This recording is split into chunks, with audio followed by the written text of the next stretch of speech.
Noi vogliamo all'interno della medicina territoriale, nelle cure primarie, istituire questo psicologo di base per dare risposte finalmente a chi ne ha bisogno. Noi abbiamo dai 10 ai 19 anni un ragazzo su 10 soffre di ansia o depressione.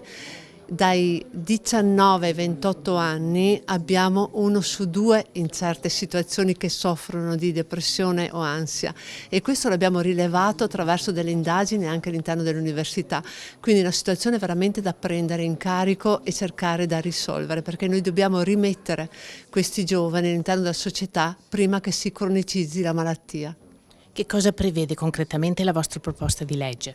Ma prevede allora l'istituzione in convenzione di un psicologo di base in ogni distretto, prevede un investimento iniziale di 1 milione di euro, che sono soldi a disposizione della Regione Veneto per i nuovi progetti di legge, prevede che ci sia un confronto e un affronto con la medicina territoriale, che quindi ci sia un filtro all'interno di questo, e prevede ovviamente una rete territoriale che prende in carico la persona dai primi esordi.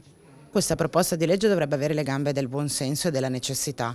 Noi avanziamo una richiesta fondamentale per costruire e rafforzare il sistema delle cure primarie con dei meccanismi e delle professionalità che sono già pronte, quindi senza doverci inventare moltissimo. Abbiamo già avuto modo di sperimentare durante la pandemia, nella fase del bonus psicologo, quanto sia il bisogno di curare anche la psicologia delle persone, in particolar modo dei giovani.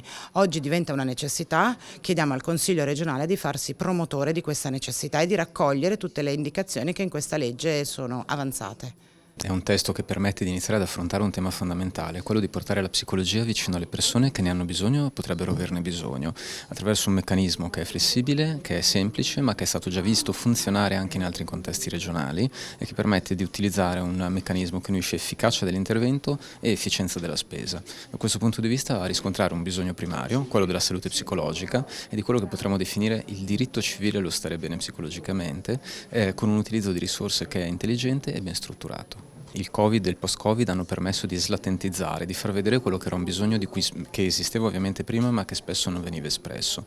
Di solito si dice che le emergenze non creano i bisogni ma rendono visibili quelli precedenti e che prima magari trascuravamo. È quello che è successo. Vediamo un disagio molto forte soprattutto tra i giovani e tra le famiglie. I giovani in particolare sono i primi che iniziano a richiedere in maniera esplicita un supporto psicologico e che lo manifestano ad esempio nelle scuole, lo manifestano nei contesti di socializzazione primaria e purtroppo la mancata risposta psicologica adeguata può portare delle conseguenze disfunzionali, vedi la violenza tra i ragazzi, vedi la disfunzionalità di alcuni percorsi di apprendimento, vedi le difficoltà nelle famiglie.